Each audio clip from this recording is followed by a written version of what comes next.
Estamos de volta com o programa Deus Fala Comigo. Você acabou de assistir aí uma rápida matéria que faz alguns comentários sobre a reforma protestante que nós, cristãos evangélicos, comemoramos no dia 31 de outubro. Está comigo aqui nesta manhã, pastor Nilonei Ramos. A paz do Senhor, pastor Nilonei. Paz do Senhor. Ele vai nos dar aqui algumas informações sobre a reforma protestante. Pastor Nilonei, que é teólogo, é um grande estudioso, pastor, um homem de Deus, dirigente da congregação Monte Moriá, e tem se empenhado muito no estudo da palavra do Senhor. E é uma pessoa bem qualificada hoje para estar falando sobre esse assunto aqui no programa Deus Fala Comigo.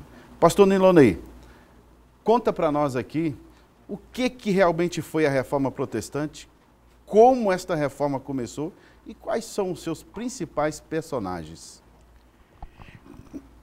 A paz do Senhor a todos, um bom dia. A reforma protestante, ela foi uma tentativa, uma reformulação daquilo que é considerado o credo religioso. A gente sabe que esse movimento tem raízes muitos anos antes mesmo de estourar no ano de 1517, especialmente a data do dia 31 de outubro.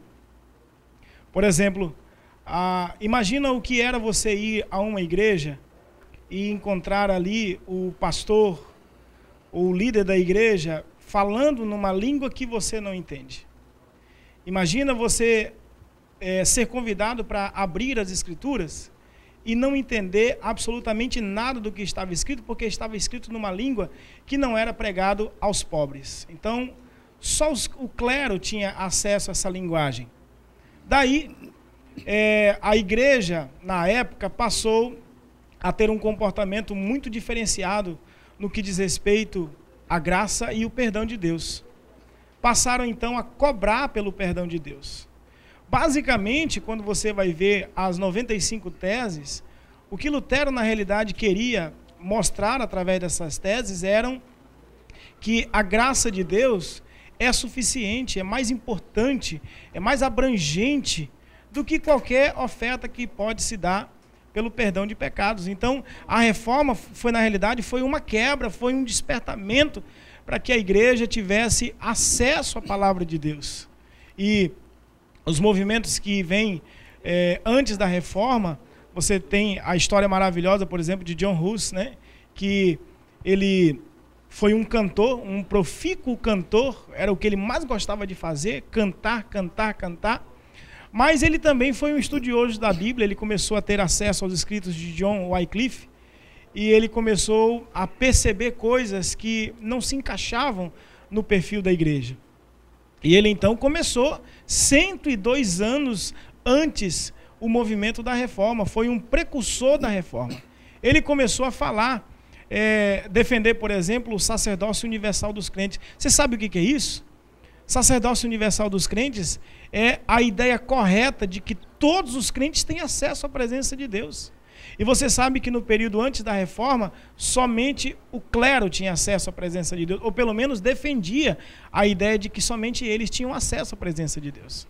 E aí, com o movimento da reforma, essa visão de que o sacerdócio estava ligado especialmente ao clero, teve uma quebra disso, e as pessoas então passaram a orar com mais liberdade, confirmando as palavras que Jesus disse, que estava consumado, o véu do templo foi rasgado e nós temos acesso direto à presença de Deus. Então, basicamente, esse é o movimento antes da reforma.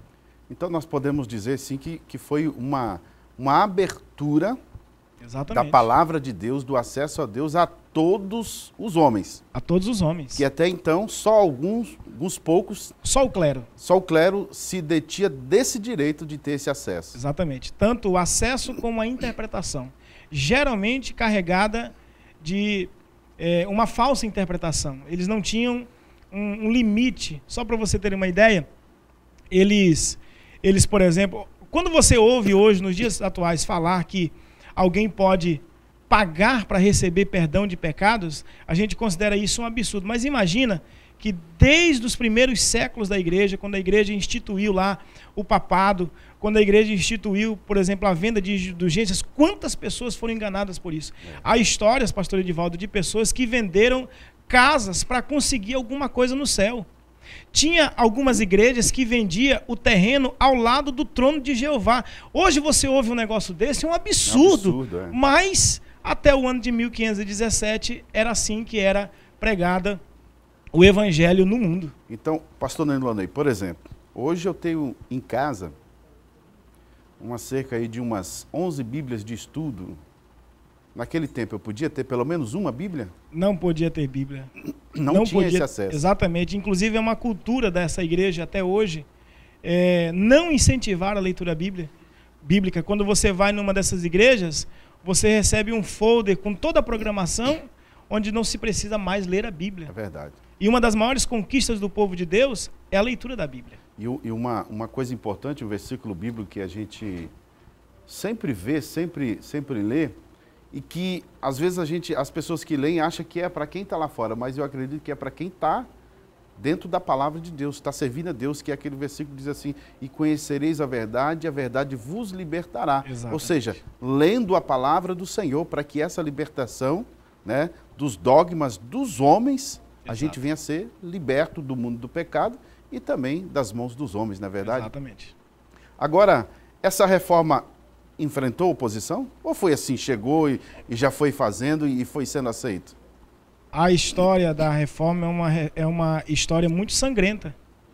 Você sabe que logo depois do movimento da reforma, existe a instalação de tribunais. Pessoas passaram a ser julgadas porque estavam tendo um pouquinho de conhecimento da Bíblia. A igreja da época mesmo, na nossa história, quando você lê a história da igreja, a história mesmo contada, a história da humanidade, esse movimento é chamado de contra-reforma. Mas a igreja na época chamou também de reforma. E incrível que, ainda que não queiram admitir, esse movimento de contra-reforma também teve os seus aspectos positivos, porque mesmo quando eles estavam querendo oprimir esse movimento, inclusive chegaram a chamar Martinho Lutero para se retratar, para que Martinho Lutero voltasse atrás, mas Martinho Lutero bateu na tecla, dizendo que havia encontrado o verdadeiro perdão do pecado quando leu lá Romanos, que diz: o justo viverá pela fé. E ele enfrentou mesmo, ele não quis. Ele foi salvar 12 freiras que estavam aprisionadas num determinado castelo, e com uma das freiras ele veio a se casar, uma freira chamada Catarina von Bora. Com ela, aliás, ele teve 6 filhos. Esse movimento, então, de contra-reforma foi positivo até mesmo para aquela igreja. Por quê? Porque naquele período houve um renascimento exegético, houve um renascimento dogmático. A igreja, inclusive, acabou refazendo uma parte dos dogmas. Inclusive, hoje em dia, não existe o pagamento de penitência, mas existe, por exemplo, o pagamento do pecado por meio de piedade, o que melhora o aspecto, não resolve, mas melhora. Então, essa revisão, esse movimento de contra-reforma ajudou muito ainda a visão que a igreja tinha a respeito do perdão de pecados e a venda do perdão de pecados aos irmãos daquela época. E nós estamos vivendo uma época, pastor Nilonei, que quase não se fala sobre essa reforma, quase não se lembra, as igrejas não comemoram, as igrejas não falam sobre o assunto, né? Talvez os cursos teológicos apenas ensinam sobre a reforma, mas naquele dia realmente não há uma grande divulgação sobre a reforma, como nós estamos fazendo aqui no programa Deus Fala Comigo hoje. O que esse movimento representa para nós nos dias atuais, nós evangélicos? Exatamente. Esse movimento, ele, como você mesmo falou, Edivaldo, ele não é talvez tão aclamado nos dias atuais. Mas, por exemplo, nós temos 3 classes de igrejas. Nós temos aquelas que são chamadas de igrejas históricas, são as igrejas presbiterianas, batistas, metodistas, igrejas que nasceram séculos atrás, incluindo também a igreja luterana, que também é uma igreja histórica, né? A base dessas igrejas são a reforma. A reforma. Eles pregam a reforma. A teologia é chamada de teologia reformada. E a segunda classe de igreja é a classe chamada pentecostalismo histórico. E por incrível que pareça, a única igreja que está nessa classe é as Assembleias de Deus, que completou agora em 2011 100 anos de história. E você vê dentro das Assembleias de Deus hoje um retorno maior às Escrituras. Você vê, por exemplo, um debruçar sobre a Bíblia que há 20, 30 anos atrás não se via. E nós temos a terceira classe de igrejas, que é chamada de igrejas neopentecostais.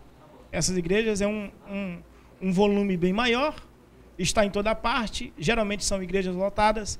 E a pergunta, o que a reforma representa para a igreja atual? A reforma representa para a igreja atual uma tentativa de voltar à base. Porque aquilo que é chamado na reforma protestante de os 5 solas, né? Somente as Escrituras, somente Cristo, somente Deus, somente o Espírito Santo, né? E somente a fé, esses 5 solas, esses 5 somente, são na realidade a tentativa de fazer a gente voltar para princípios básicos da pregação do Evangelho. Princípios básicos. Olha, hoje você entra dentro de uma igreja, tem mensagem ao gosto do freguês. É verdade. Hoje tem mensagem que você não ouve, por exemplo, mais falar sobre arrependimento. Qual foi a última vez que você ouviu falar sobre arrependimento?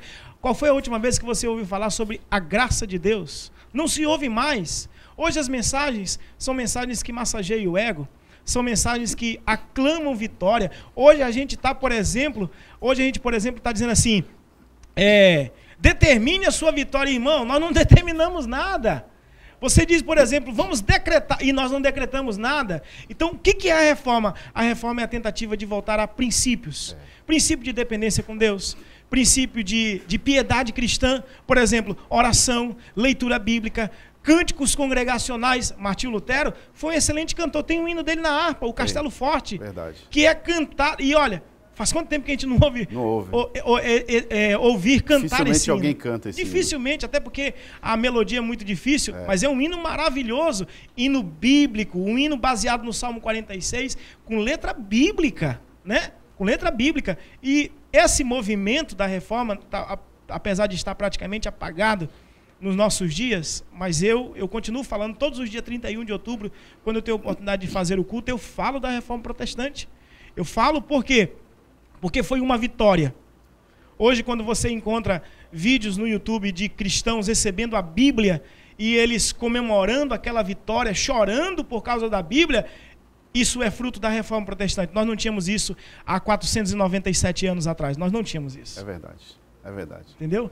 Que maravilha. Isso é maravilhoso para nós. Você abrir uma Bíblia hoje na sua casa com uma linguagem que você entende é um triunfo da reforma protestante. Viva Martinho Lutero, viva João Calvino e viva John Hus. Amém.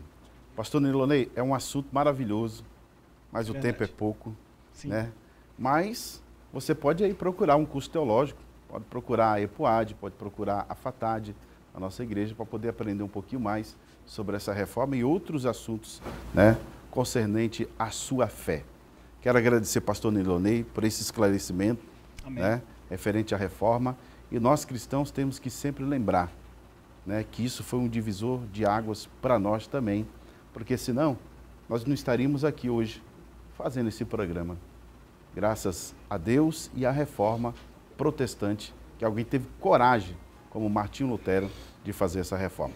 Quero agradecer, pastor Nilonei. Muito obrigado, pastor, pelo seu esclarecimento. Amém. Que Deus continue abençoando.